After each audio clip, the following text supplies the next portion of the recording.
A hora que você quiser, nós podemos... Tá, joia. Eu vou desligar porque o computador, ele tá... Desligar, ele tá chamando. Bom dia, gente. Bom, é a primeira vez que eu vou dar aula por aqui. Eu gosto muito de olhar no rostinho de vocês, mas não vai dar, vai ter que ser assim. Então a gente fica um pouco perdida sem feedback, né? Sem ver se... Às vezes o pessoal começa a dormir, a gente vê que tá ficando meio maçante, dá uma mudada na forma, dá uma acelerada, mas eu vou tentar fazer o melhor possível, tá? Eu também não sei se eu vou pôr minha área de trabalho, que estão os slides, e eu não sei se eu tô aparecendo ou se eu não tô, mas aí não tem problema. Eu vou falando, se tiver algum problema, vocês me avisem, tá bom? Bom, então é um prazer falar para mim, é um prazer falar de idoso, uma faixa etária que eu sou apaixonada, desde que eu entrei na faculdade, na época foi em 1990, nem se falava muito de geriatria, mas eu sempre me senti muito à vontade, sempre gostei muito de pessoas velhas, e fiz geriatria e foi uma das melhores escolhas que eu fiz. Espero que eu possa passar um pouquinho para vocês do encantamento que eu tenho, porque a população está envelhecendo e a gente está precisando de geriatras. Deixa eu ver aqui onde que eu vou passar.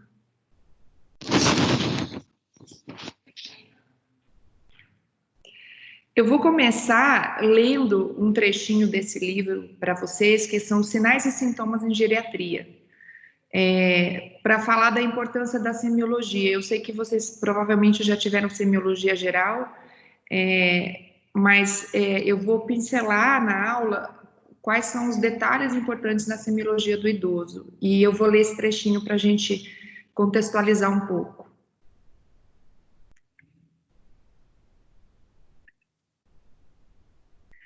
A tecnologia moderna tem grande impacto na prática de medicina, contudo, sua valorização é maior do que merece. Muitos médicos, principalmente aqueles com formação insuficiente, só acreditam no que a imagem lhes mostra, naquilo que o aparelho dosa ou mede. Dor, angústia, desespero e insegurança nem sempre são reconhecidos. Os problemas emocionais costumam ser ignorados. O diagnóstico equivocado é convite à terapêutica errada. Na área do envelhecimento, não é infrequente a adoção de rótulos ao invés de diagnósticos. O esquecimento de qualquer etiologia pode ser interpretado como doença de Alzheimer, constituindo uma verdadeira sentença de decrepitude e perda da cidadania. A lista é grande. O bom médico é grande e o bom médico sabe como atuar ao lado das melhoras da tecnologia, sem abandonar os valores e princípios que dão o suporte. Então, isso é para a gente entender que os exames, a tecnologia, está tudo aí para nos ajudar, mas o exame físico, a anamnese, escutar o paciente e sentir o paciente como um todo é o que tem de mais importante na medicina. E aí, desde a minha época de faculdade, que a maioria das pessoas não gostava de atender o paciente idoso. O paciente idoso tem muita queixa, o paciente idoso é muito complexo. E isso, na verdade, tem até um nome, chama ageísmo, que é o preconceito com a pessoa de mais idade. Então, a maioria das pessoas tem um pouco de dificuldade de lidar com o idoso. E a gente essa aula é para vocês verem que realmente eles são complexos, não vou dizer que é um público fácil tecnicamente, mas é um público maravilhoso de você ter de ter como paciente. E não adianta a pessoa dizer que não gosta de atender paciente idoso, acha complicado, acha chato atender paciente idoso, porque a maioria das pessoas vão ter que atender paciente idoso. Quem fizer cardio, reumato, pneumo, quem fizer cirurgia vai ter que operar idoso, quem fizer GO vai ter que atender idosos na menopausa e com osteoporose. Então, a maioria das especialidades médicas terá que lidar com o idoso. Principalmente porque agora a nossa população está cada vez mais velha. Em 1950 a gente ainda tinha mesmo uma pirâmide populacional, mas agora o que a gente tem, na verdade, Vocês estão me ouvindo? Sim, tudo tranquilo. Sim, professora. Tá. E, na verdade, agora o que a gente tem é praticamente em formato de barril, a nossa pirâmide, né? Que o ápice dela, que representa as pessoas com mais de 60 anos, está aumentando muito, principalmente o sexo feminino. E por que a gente tem uma certa complexidade para atender o paciente idoso? Se vocês perceberem, aqui a gente tem... todo mundo nasce sem capacidade funcional. Na vida juvenil, a gente atinge o ápice dessa capacidade. E na vida adulta, a gente começa a perder essa capacidade. Algumas pessoas mais rápido, que é a linha vermelha, e outras pessoas menos, que é a linha verde. E com isso, quando a pessoa chega na velhice, ela pode chegar de formas bastante diferentes, como são as ilustrações ali do lado. Ela pode ser que nem aquele casal de corredores japoneses, ou ela pode ter ali aquele senhor do meio, que ele não parece ser um idoso tão robusto e ativo, mas pelo menos ele ainda preserva suas atividades instrumentais, vai ao mercado fazer compra, e a gente pode ter uma idosa como essa última, que precisa de auxílio até para se alimentar. Então, essa é a complexidade do atendimento, é uma população bastante heterogênea. E o que a gente precisa prestar atenção, então, na hora de atender o idoso? Algumas considerações eu gostaria de fazer. Essas fotos de cima, o idoso que tem 60 anos agora, ele nasceu em torno de 1960. Então, os valores deles são muito diferentes dos nossos valores, e isso a gente tem que levar em consideração e tem que respeitar bastante. A gente tem que entender que eles vêm de uma época totalmente diferente da nossa. E outra particularidade é não infantilizar o idoso de maneira alguma. Você não deve tratar como vozinho, aquele velhinho bonitinho, porque esse idoso tem uma história de vida, ele tem uma profissão, ele tem uma família, ele é uma pessoa que deve ser respeitada e não tratada como uma criança. Aquele jargão de que o idoso vira criança, ele não é verdadeiro, ele só é verdadeiro para o paciente que tem Alzheimer, um paciente que tenha perda de memória, aí sim ele vai inclusive nas fases finais, adotar até a posição fetal. Mas para os idosos saudáveis, ativos, isso não deve ser feito de maneira alguma. Quais são as particularidades ainda no atendimento? Primeiro, que no jovem, quando ele tem vários sintomas, geralmente você procura juntar todos os sintomas em um diagnóstico só. No idoso, ele tem vários sintomas e muitas vezes os sintomas são várias síndromes e ele tem várias doenças. Então, a gente não precisa tentar fazer aquele raciocínio de que isso tudo deve ser secundário a uma doença, porque eles têm doenças crônicas e têm comorbidades. Aqui está, conforme a idade vai aumentando, a chance de você ter mais de 3, 4 doenças, ela vai aumentando paralelamente. Então, você vê que o roxinho, que é o azul, seriam até 2 doenças. Você vê que mais de 50% deles têm mais de 3 doenças, conforme vai aumentando a idade.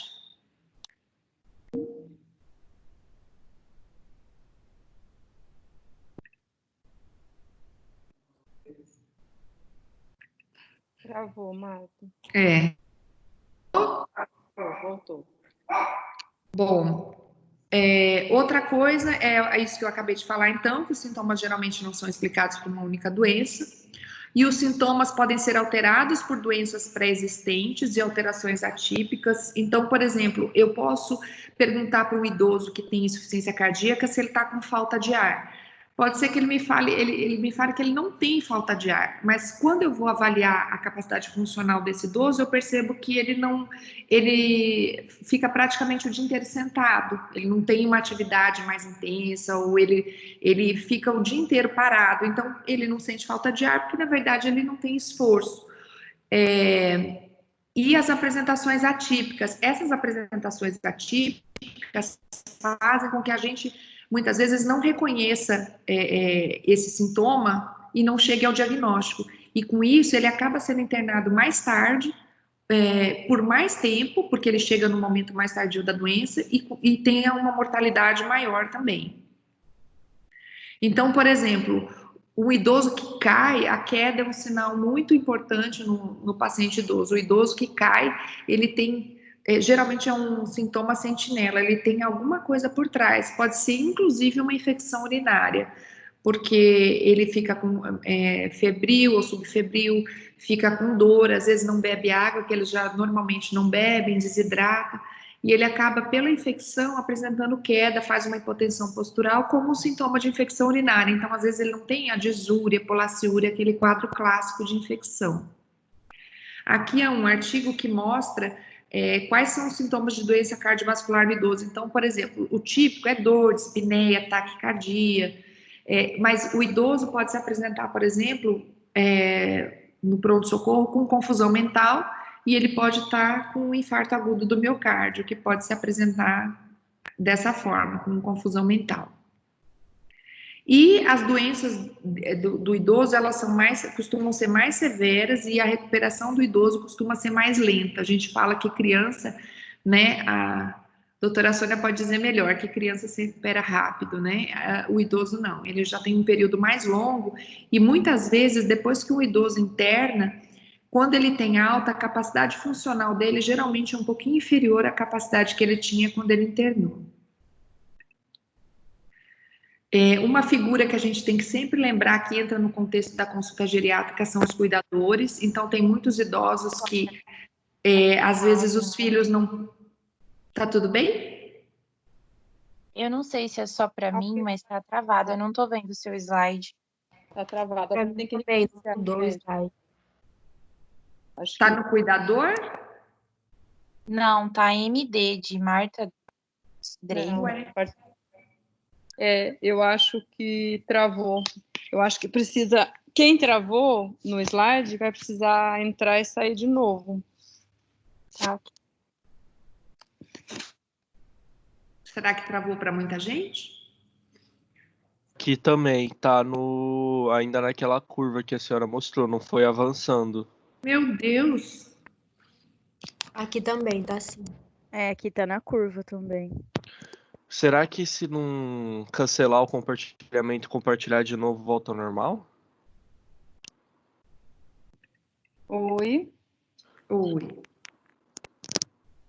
Não entendi a sua pergunta. Quem que falou? Oi, eu que falei no caso de fechar o compartilhamento da área de trabalho e abrir de novo o compartilhamento. O Se meu? volta... Continua, professor. Entrei e saí de novo, mas eu não consigo ver. Tá, eu vou fazer isso. Peraí.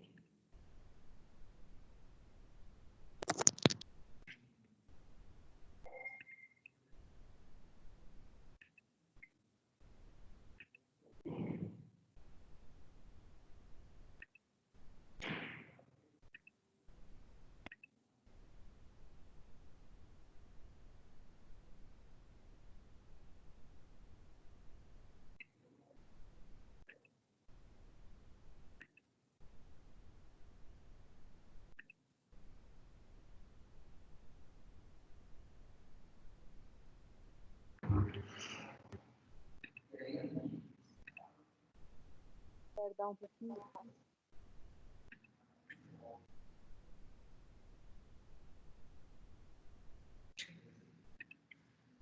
Voltou?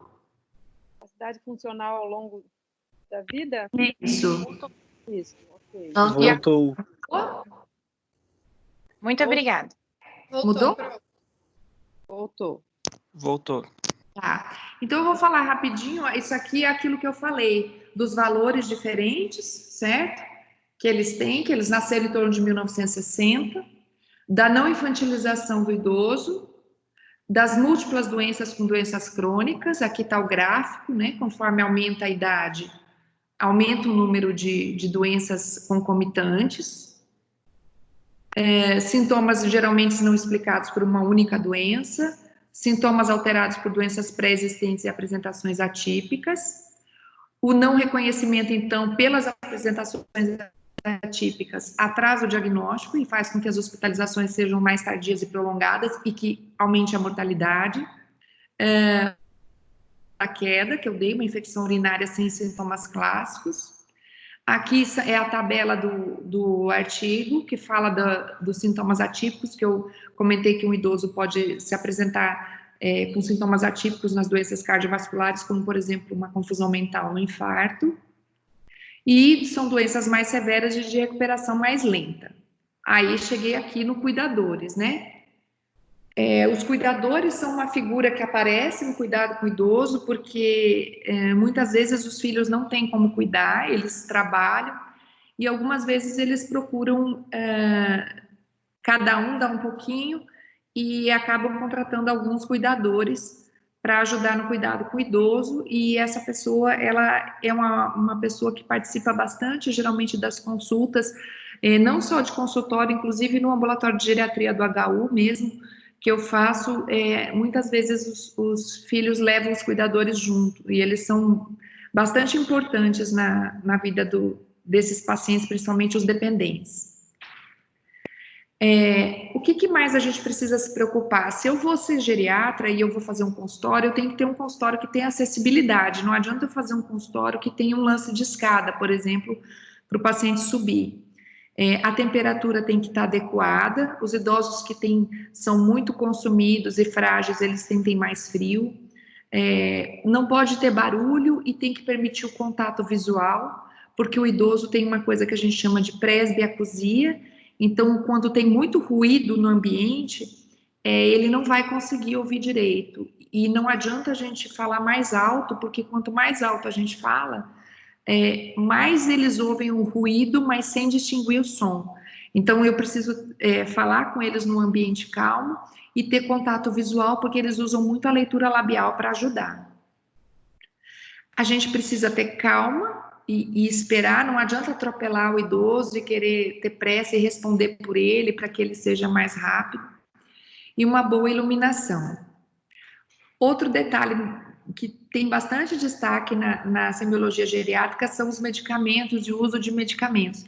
A gente sempre tem que perguntar quais medicamentos toma e, de preferência, pedir para levar a caixinha ou a bolsinha com os medicamentos, para a gente confirmar se estão tomando certo. Senão fica o vermelhinho, o azulzinho, aquela coisa que a gente conhece bem, e a gente não consegue entender direito o que eles estão tomando. Fora que muitas vezes eles tomam excesso de medicamentos que são vendidos sem prescrição médica, então a gente só descobre, só pega eles no flagra quando a gente pega a bolsinha, tá? A gente considera polifarmácia 4 ou mais medicamentos usados concomitantemente. Alguma literatura considera 5, mas a Sociedade de Geriatria considera 4. Aqui é só um exemplo de um paciente que eu atendi no ambulatório de geriatria do HU. O paciente chegou gritando no corredor. Eu falei, nossa, esse paciente está bem agitado. E aí me mostraram essa listinha de medicamentos que ele tomava. Vocês podem ver aí o AS ok, simvastatina ok, mas aí vocês podem ver que a risperidona, ele tomava 2 miligramas várias vezes ao dia. Ele tomava 2 miligramas cedo, depois ele tomava meio e 1. Ele tomava no total 6 miligramas de risperidona, tomava tramadol, tomava donepezila, que é para Alzheimer, tomava memantina, que é para Alzheimer, tomava amitriptilina, carbamazepina, aldol e prometazina. Então, esse paciente tinha uma polifarmácia muito importante e chegou gritando, ou seja, ele estava com um monte de medicamento e ele não estava bem. E uma coisa importante da gente analisar é que a doença de Alzheimer, ela é uma deficiência de acetilcolina. Então, se eu der a donepezila, eu estou inibindo a acetilcolinesterase, para que sobre mais acetilcolina para o paciente demenciado. Se eu der para ele a amitriptilina, por exemplo, e a prometazina, elas têm um efeito anticolinérgico muito grande. Então, eu estou dando um remédio para melhorar a acetilcolina e estou dando outros 2 que pioram, atrapalham a ação da acetilcolina. Então, era um receituário antagônico, uma polifarmácia. Então, o geriatra na anamnese sempre tem que ver a lista de medicamentos e cortar. Esse paciente, a gente suspendeu praticamente todos os medicamentos. Ele ficou só com a donepezila e a memantina e um comprimido de risperidona. Claro que a gente foi fazendo isso devagarzinho. O paciente ficou muito, muito bem. Então, às vezes, menos remédio, efeito melhor. O paciente idoso, muitas vezes, ele informa pouco sobre a doença. Tá tudo bem?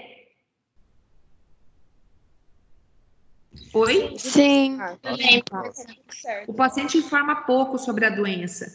Por quê? Aí eu coloquei essa imagem que era a que representava o idoso um tempo atrás. Porque ele mesmo acha, muitas vezes, que tudo que ele sente é por conta da idade. Então, ele acha que ele está esquecido por causa da idade, ele acha que dói o joelho por causa da idade. Então, ele acha que ele cai por causa da idade. Então, ele não conta. E isso não é verdade. Hoje a gente sabe que até para tirar esse estigma foi mudado o símbolo de 60 anos ou mais, porque muitas coisas não podem ser atribuídas pela idade. Existe uma diferença entre senescência, que é o envelhecimento, e senilidade, que é o envelhecimento doente. A senescência não está ligada a nenhuma doença, apesar de algumas doenças aumentarem a prevalência, mas existem idosos de 90 anos saudáveis, então a gente não pode ligar a idade à doença. Outra coisa é que muitas vezes ele percebe que o médico está cansado, está sem paciência.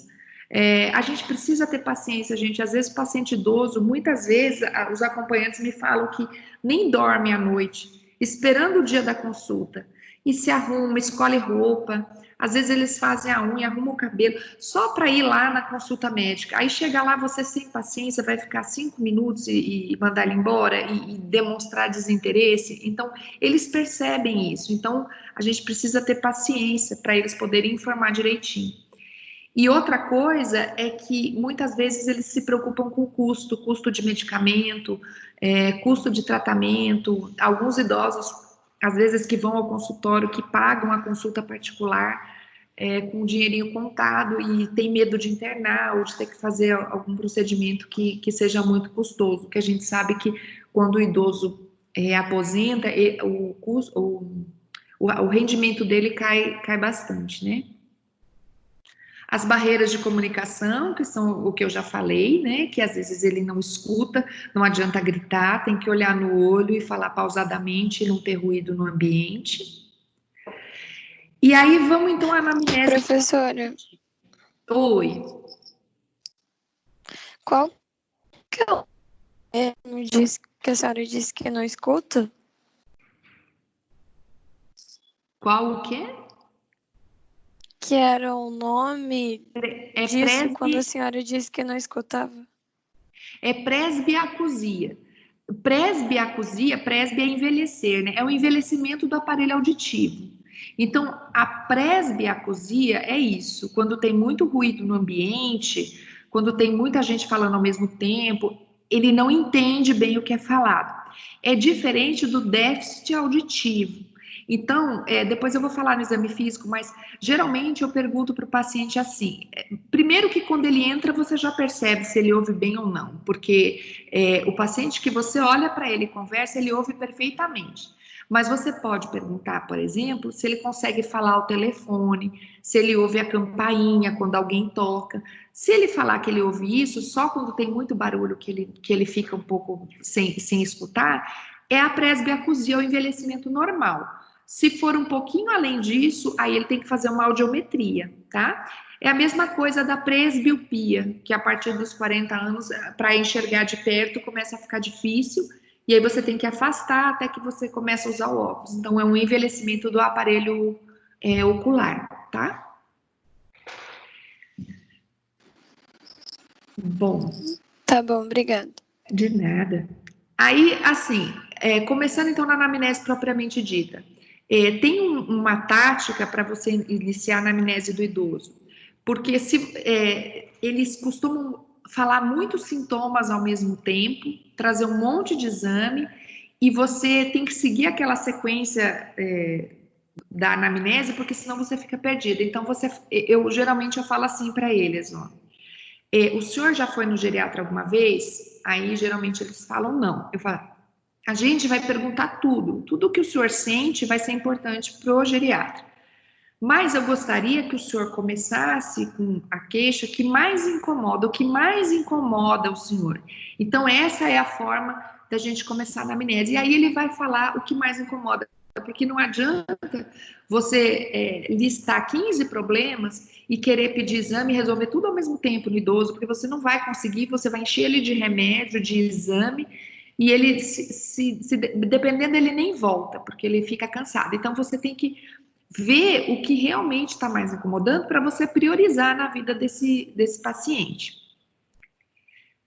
Então, da anamnese é isso. Você vai seguir toda a anamnese. Depois eu vou mostrar uma anamnese recomendada pela SBGG, que é a Sociedade Brasileira de Geriatria. No exame físico, você vai ver o pulso, se ele é regular ou irregular. Muitos idosos têm FA, você já pelo pulso pode perceber.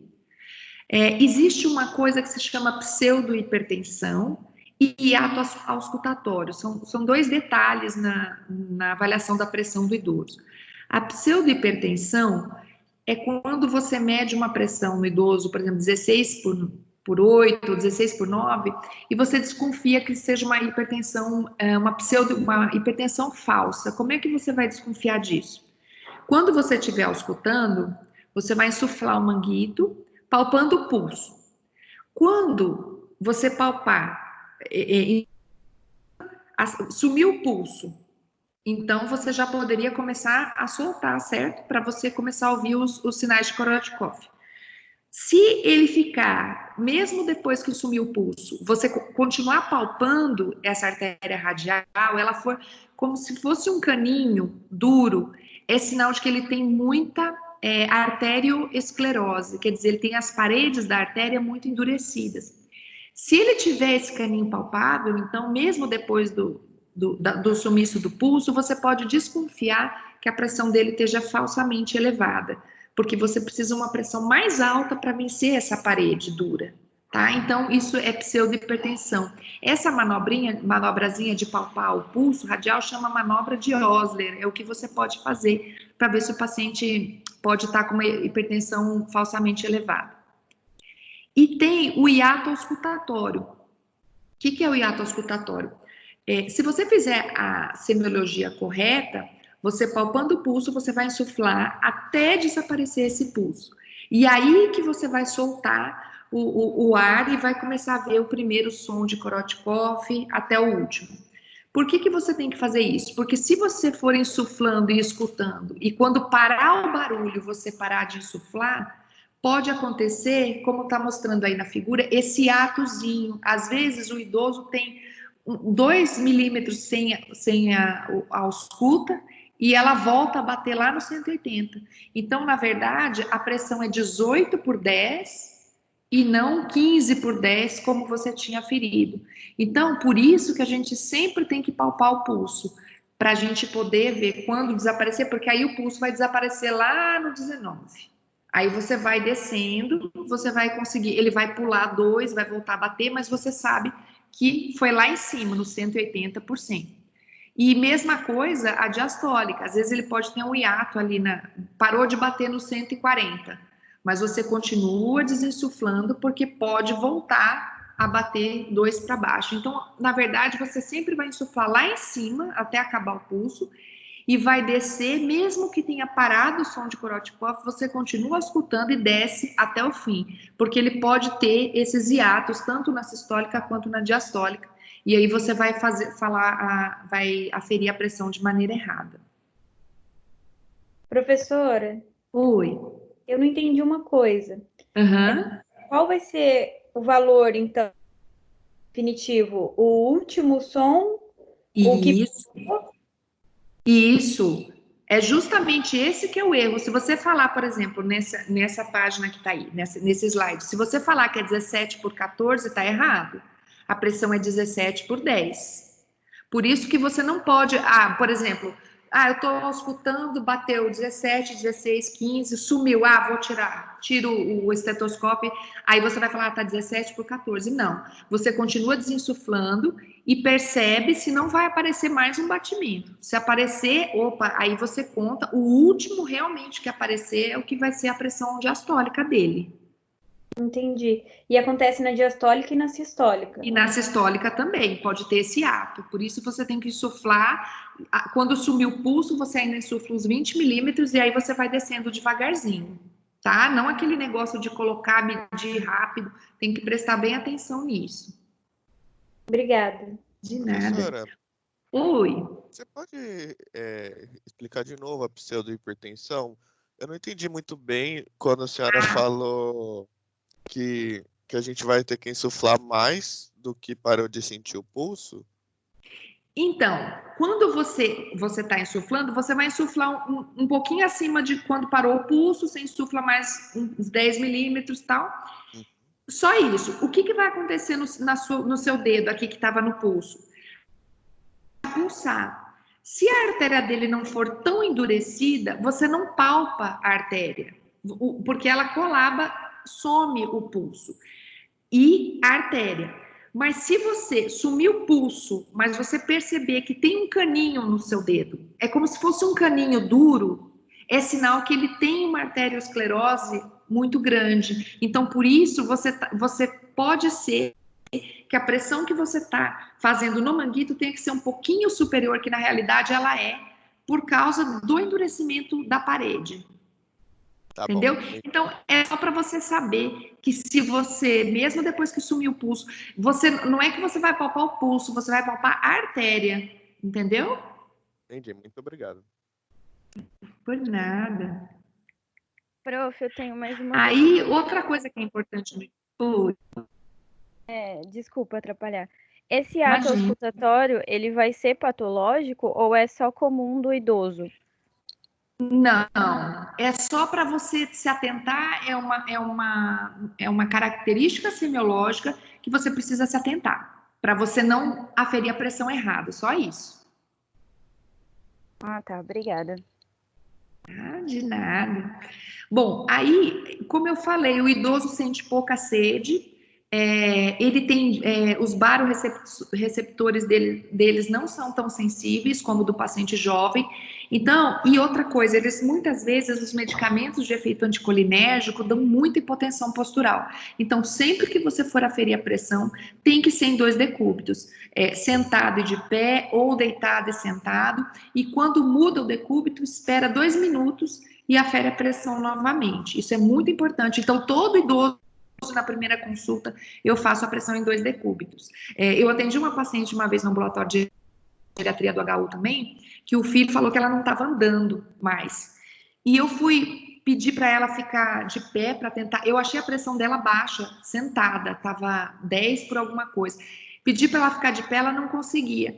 E aí eu fui verificar, ela tomava uns 3 antihipertensivos e ela estava hipotensa, por isso que ela não andava.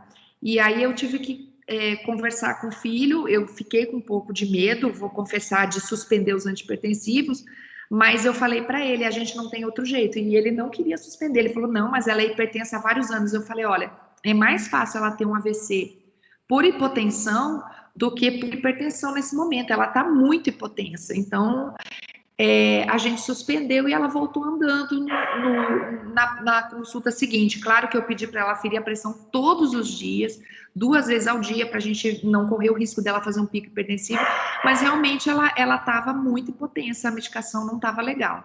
Então, ela ficou bem melhor. Então, sempre aferir em 2 decúbitos. Ainda nos sinais vitais, ataque apneia é importante. Oi?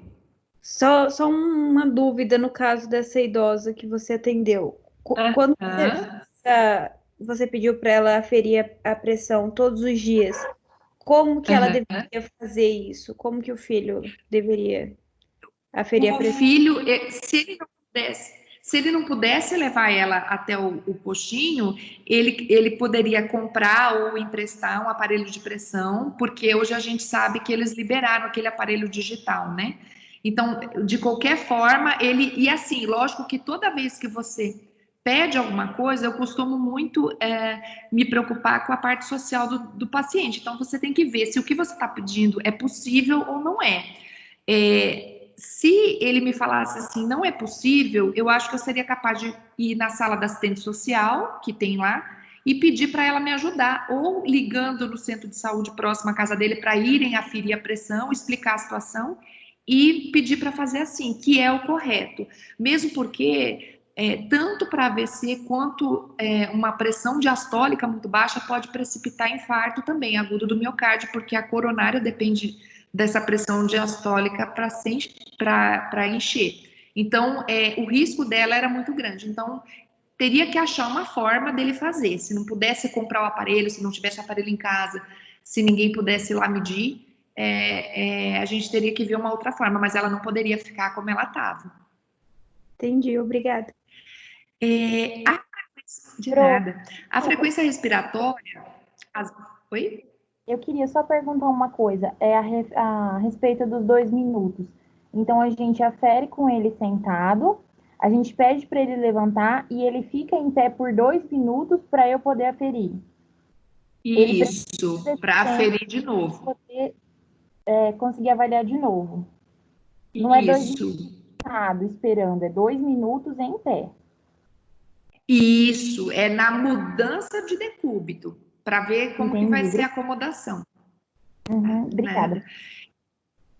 A frequência respiratória, ela pode ser, às vezes, o único sinal de pneumonia no idoso, que é esse raio-x aí à direita. Então, a frequência respiratória é uma coisa muito importante da gente contar no idoso, normalmente até 20.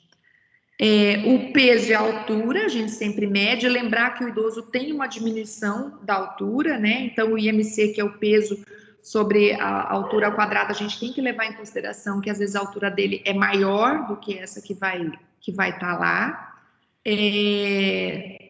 Porque ele tem a diminuição da altura, porque ele tem uma diminuição dos arcos do pé, ele tem uma diminuição dos discos intervertebrais, ele tem uma curvatura, às vezes, por cifose, por osteoporose, então acaba que a altura dele se torna menor. E só para atentar, eu coloquei aqui a tabelinha, porque no idoso a avaliação nutricional é diferente do paciente adulto jovem, porque a desnutrição no adulto jovem geralmente é abaixo de 20. No idoso, a gente considera a desnutrição abaixo de 22, porque é mais difícil a gente correr atrás do idoso depois que ele está desnutrido. Então, perceberam pelos estudos que se deixasse chegar a 20, ficava meio complicado depois de conseguir nutrir esse idoso novamente. Então, o corte ficou de 22. Os idosos que a gente não consegue colocar de pé, a gente pode medir a circunferência da panturrilha. A gente deixa a perna em 90 graus e mede na área de maior protuberância, em torno de 31, tá ok o peso. Se for abaixo disso, a gente já pode considerar o idoso desnutrido. Professora, a gente tem que olhar... Oi. Uma coisa que você falou da frequência respiratória, e eu não entendi muito bem. Qual é o sinal da pneumonia, se o idoso está taquipneico ou bradipneico? Eu não entendi. O que eu quis dizer é assim, depois eu vou falar do exame do tórax, mas eu vou adiantar um pouquinho. Às vezes, o idoso vai chegar no pronto-socorro, por exemplo, a família vai falar assim, olha, não vai chegar igual o jovem, eu tô com febre, tosse com expectoração amarelada, falta de ar. Muitas vezes ele não vai chegar assim, a família vai chegar e vai falar assim, olha, meu pai não tá comendo, minha mãe não tá comendo nada, tá meio agitado, geralmente se tem demência fica mais agitado, ou se não tem, só não come, tá mais prostrado, não quer sair da cama. E aí você olha para o idoso, você ausculta, não tem nada, mas você olha para ele e ele tá ofegante. Então a frequência respiratória elevada no idoso pode ser um dos únicos sinais físicos de pneumonia. A taquipneia. Entendi, prof. Obrigada. Nada. O turgor pode estar diminuído, mas isso eu gostaria que vocês prestassem atenção. Vocês estão vendo esse idoso, como que a pele dele fica, aquele empastamento?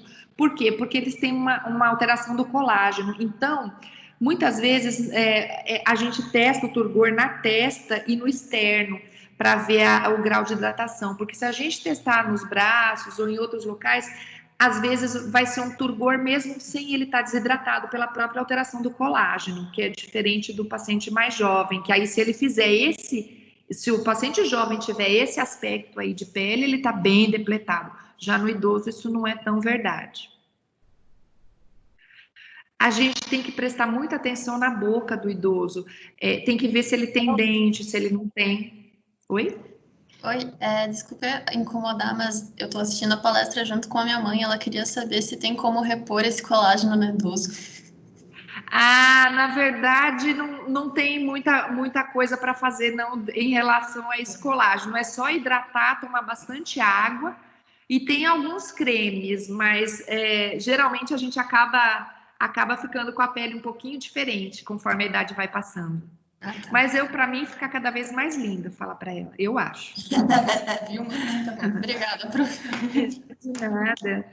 Aí a gente tem que prestar atenção bem na boca, ver se tem, como que estão o estado dos dentes, se o paciente tem prótese, tem que ver se está frouxa, às vezes eles emagrecem, a prótese fica frouxa, aí eles fazem uma prótese nova e não se adaptam, porque machuca, aí eles acabam comendo sem prótese nenhuma.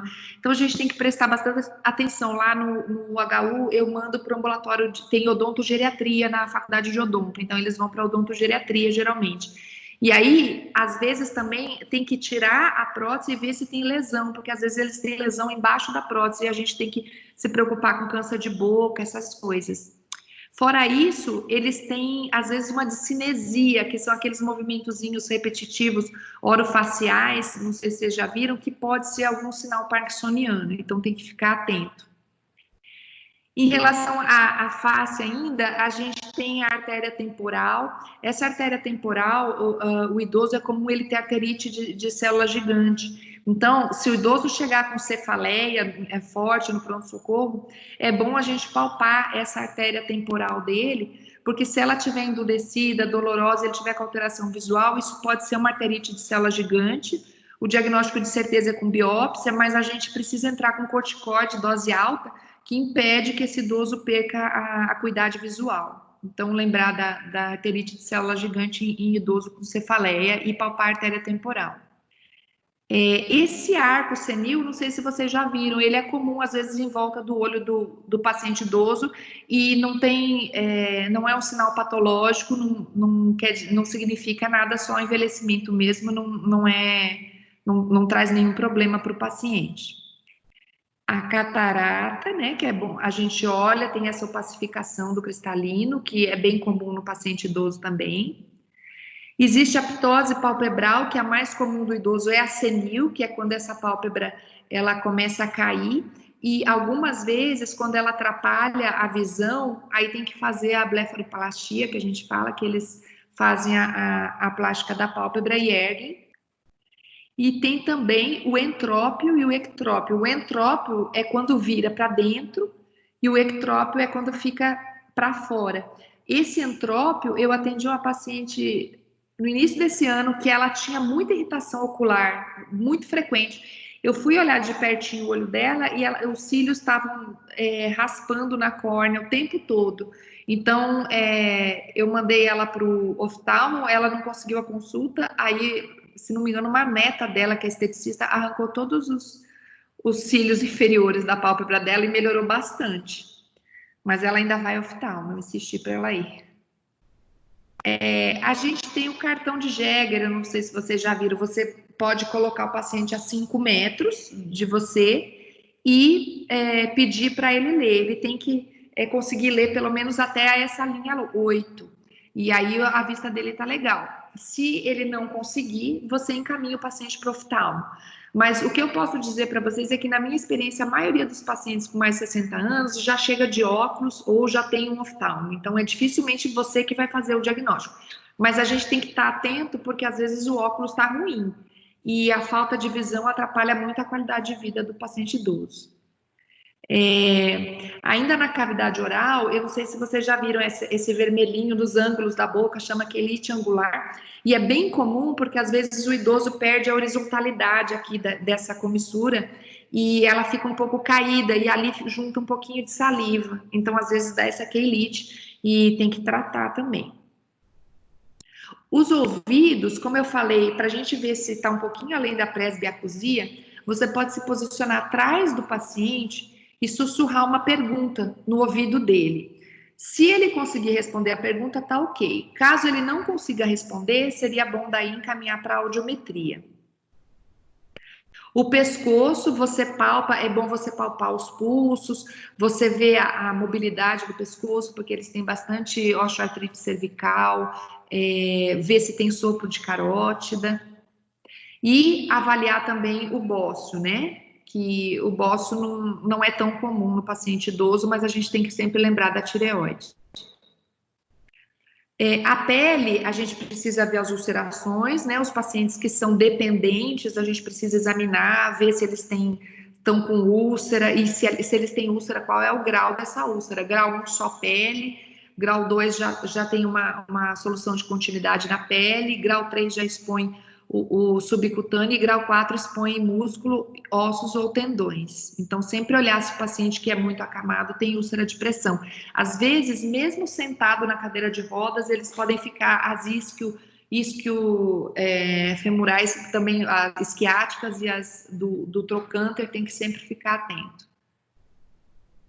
As rugas, né, que aparecem, que são da senescência mesmo, a melanose, que são essas manchinhas mais escuras, elas não são patológicas, elas são apenas, incomodam muitas vezes esteticamente, mas elas não são patológicas. E tem a púrpura senil, principalmente o idoso que usa S ou clopidogrel, esses anticoagulantes, eles têm a pele bem fininha e qualquer batidinha eles fazem essa equimose.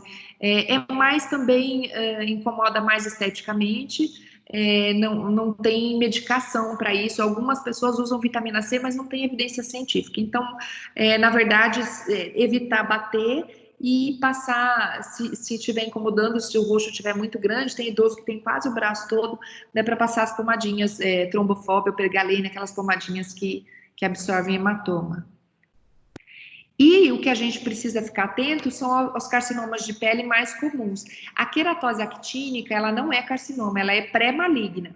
Ela tem essa descamaçãozinha e ela tem um relevo. Então, essa queratose actínica a gente tem que mandar para o dermato cauterizar ou fazer uma cauterização química.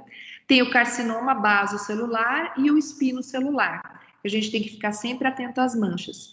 E dessas manchas, quais são as características que vão nos preocupar? Se elas forem assimétricas, então não tem como eu fazer, elas não são mesmo dividindo ao meio, não fica assimétrica para os dois lados, a borda é irregular, a cor, tons de preto, escuro, ou várias colorações na mesma mancha. Se ela for maior que 5 milímetros e se ela evoluir com mudança de tamanho, de forma ou de cor. Ela era de um jeito e ficou de outro. Então, isso a gente tem que prestar, é o ABCDE, que é o mnemônico, né? E aí, como eu falei da ausculta do pulmão, eles têm cifose, muitas vezes que nem essa senhora aí, que provavelmente é por fratura de vértebra, por osteoporose, mas ela tá feliz dançando, não tá incomodando nada. E, às vezes, você vai auscultar e é difícil inspirar profundo para que você ouça bem os ruídos do pulmão. Então, tem que ter paciência, respira fundo, com a boca aberta, às vezes é difícil eles expandirem para você escutar. Algumas vezes tem uns ruídozinhos adventícios nas bases, mas teoricamente o pulmão do idoso não é para ter nenhum ruído. O que acontece é que às vezes eles ficam muito parados, deitados ou sentados, e aí pode ter pequenas atelectasias de base e dar um ruídozinho nas bases, mas normalmente não é para ter nada. Ou eles têm ruídos secundários a alguma patologia que eles tenham, ou broncoespasmo, bronquite, no enfisema é bem diminuído, o murmúrio vesicular, mas aí já são relacionados a patologias. E lembrar aquilo que eu comentei antes da frequência respiratória. Ele pode chegar com uma pneumonia, você ao escutar o pulmão, não encontrar nenhum ruído, mas ele está taquipneico, então você tem que prestar atenção que isso pode ser o primeiro sinal da pneumonia, ele pode anteceder até 3 dias à ausculta. E ver se ele está bem hidratado, porque muitas vezes, sem hidratação, ele não estertora e a imagem também não aparece no raio-x. Então, às vezes, o idoso chega taquipneico, ausculta normal, raio-x normal. Você hidrata e vai auscultar, surge o estertor, você repete a imagem, surge a condensação. Então, tem que prestar atenção nisso. Em relação à ausculta cardíaca, a gente pode ter o ritmo irregular, o idoso pode ter sopros secundários à calcificação das válvulas, né? Então, eles têm uma prevalência maior de estenose e insuficiência de válvulas, tanto das de base quanto das de ponta, mitral, aórtica, pulmonar e tricúspide. Os sopros, a gente sempre tem que auscultar, já falei do pescoço, né? Que pode predispor a um AVC, aí você tem que, se você auscultar sopro, pede um Doppler de carótida e vem com a obstrução. Os pulsos distais, você tem que palpar, tem muito idoso com insuficiência arterial crônica, doença arterial periférica, diabético, Então, sempre olhar os pés, palpar os pulsos, olhar o interdigital, que é comum ter micose, e às vezes o idoso tem dificuldade para secar no meio dos dedos. Palpar o abdômen, lembrar sempre da aorta. Idoso, principalmente sexo masculino e fumante, eles têm uma maior prevalência de aneurisma de aorta. Então, palpar e auscultar a aorta, auscultar os flancos para ver se tem sopro, que pode ser estenose de artéria renal. O aparelho geniturinário, geralmente ele tem atrofia, pode ter algum prolapso pélvico. Eu atendi uma paciente uma vez que disse literalmente que tinha uma bola que saía quando ela fazia xixi. E eu fui examinar, ela tinha exatamente o que tem nessa foto, não é da paciente, mas era exatamente essa imagem. Só que ela tinha 93 anos, já tinha infartado e foi contraindicada a cirurgia. Ela conviveu com isso até quase 100 anos, ela faleceu ano retrasado. Dá uma olhada nas extremidades, porque eu posso ter sinais de artrite, né? Tem os nódulos de Eberdin, que são os das falanges distais, o de Bouchard, que é da falange anterior. Pode ter sinal de artrite reumatoide, desvio lateral dos dedos, atrofia de interósseo. E avaliar também redução de amplitude. Eles têm as articulações ficam um pouco mais rígidas, se ele não tiver alongamento, ele pode ter uma redução de amplitude. Tanto é que hoje a academia recomenda que o exercício do idoso seja completo. Ele tem aeróbico, ele tem com resistência, musculação, que é para melhorar a parte óssea e melhorar o risco de quedas, e tem a parte de alongamento e flexibilidade. O edema, então a gente pode ver vários tipos de edema, e só lembrar que para o idoso ter um edema importante, secundário, pode ser secundário à insuficiência cardíaca, mas ele pode ter outras coisas associadas. A gente tem que lembrar que ele pode ter insuficiência venosa, a gente pode lembrar que ele pode estar tomando medicação, como por exemplo a amilodipina, que dá bastante edema de membro inferior. Então sempre pensar em vários diagnósticos, mas não esquecer de palpar e olhar. Aí o exame neurológico, você vai fazer vai avaliar o estado mental, você vai avaliar a marcha. Essa marcha é típica do paciente parkinsoniano, né, que é aquele tremor de contar moeda e o corpo inclinado um pouquinho para frente, pequenos passos. Você vai avaliar a força muscular, ver se esse idoso é fraco. A gente tem um aparelho que chama dinamômetro para medir a força de pressão palmar do idoso, e isso entra nos critérios de fragilidade do idoso. Mas o próprio aperto de mão, que eles falam hand grip, que dá para você ter uma ideia como está a força muscular daquele idoso. E lembrar que ele pode ter a síndrome de fragilidade, ele pode até ter uma fraqueza, mas ela não pode nunca ser assimétrica. Então, essa fraqueza secundária, a síndrome de fragilidade, geralmente ela é simétrica.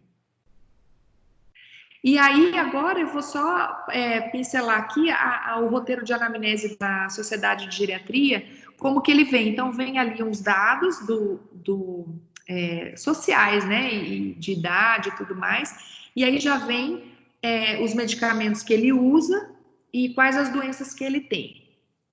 Depois, além da visão, audição, as continências ali, lembrar de diferente, que a gente tem que sempre perguntar: situação vacinal, se já fez as vacinas, se tem polifarmácia ou não, e se caiu no último ano. Essa pergunta faz parte da anamnese geriátrica. E se ele caiu, quantas vezes? E tentar determinar por que ele caiu. Se foi síncope, se foi tropeçou, quais foram as circunstâncias da queda. E aí você vai avaliar o estado funcional. O estado funcional, você vai avaliar o equilíbrio, a mobilidade. Tem um teste que é o Get Up and Go, que a gente faz lá no ambulatório. O paciente levanta, anda 3 metros, dá meia volta, volta e senta. Se ele fizer isso em 12 segundos, é porque ele está muito bem. Se ele fizer isso em mais tempo, quanto maior o tempo que ele fizer, maior a chance de queda, sendo que a partir de 20 segundos, esse idoso já teria que ser encaminhado para a reabilitação. Continuando o estado funcional, você vai avaliar as atividades básicas, que tem essa escala de Bartle, tem outras, tem escala de Katz, tem várias escalas.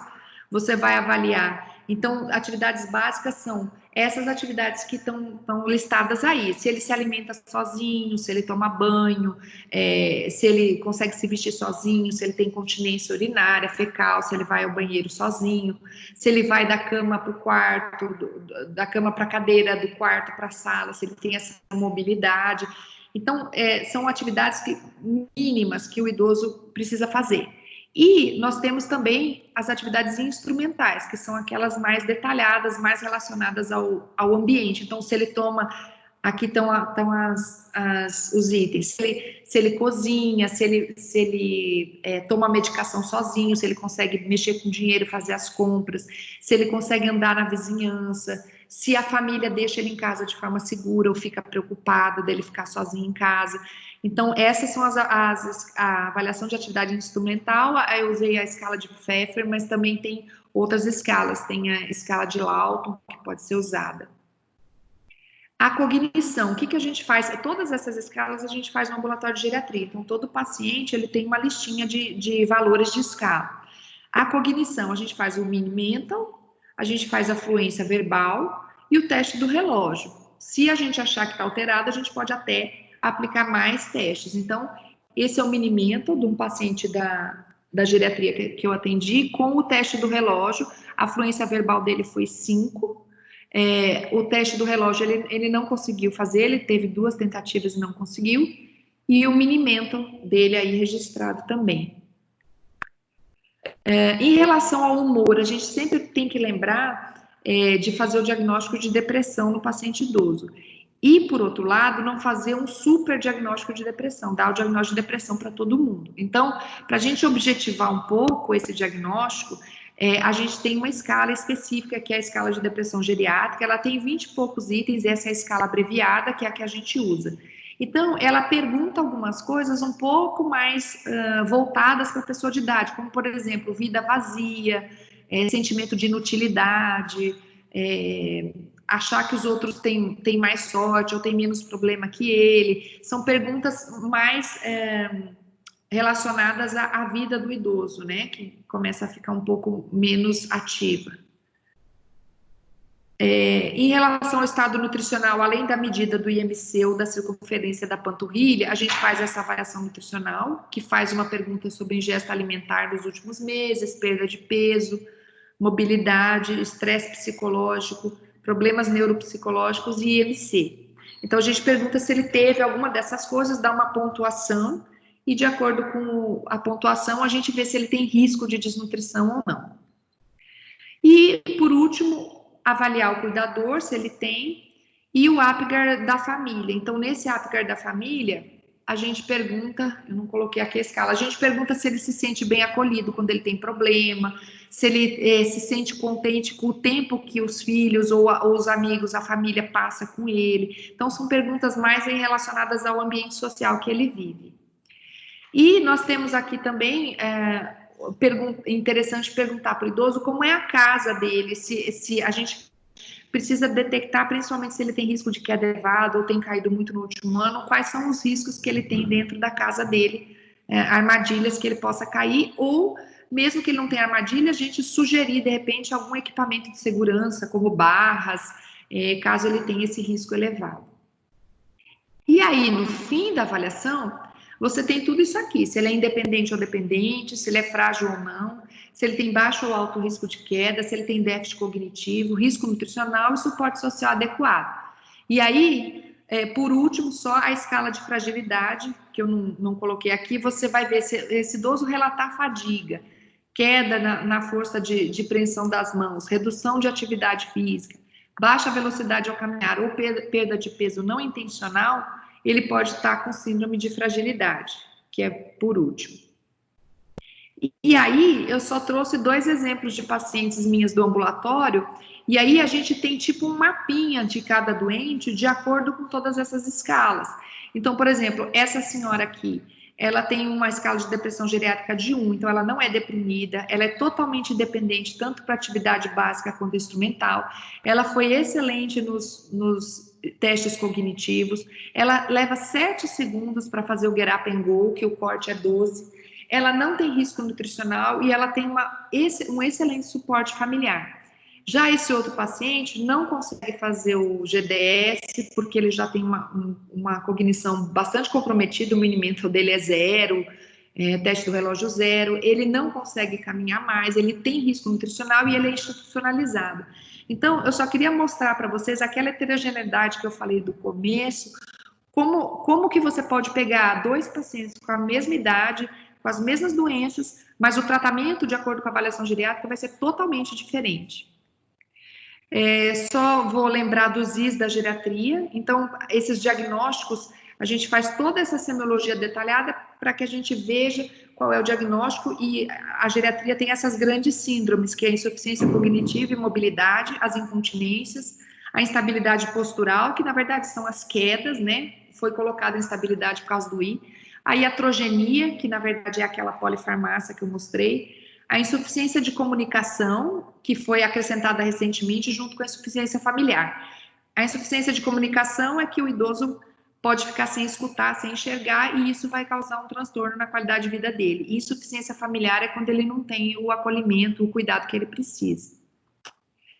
E antes de eu falar, então, só das diretrizes antecipadas para encerrar, eu queria falar que tudo isso é importante, essa avaliação detalhada é importante, ela é demorada, mas depois que você faz, você tem um mapa do paciente, você lida com qualquer problema dele com tranquilidade. Essas diretrizes antecipadas de vontade, eu me sinto na obrigação de falar para vocês, a Sociedade de Geriatria recomenda que a gente converse com o idoso sobre isso.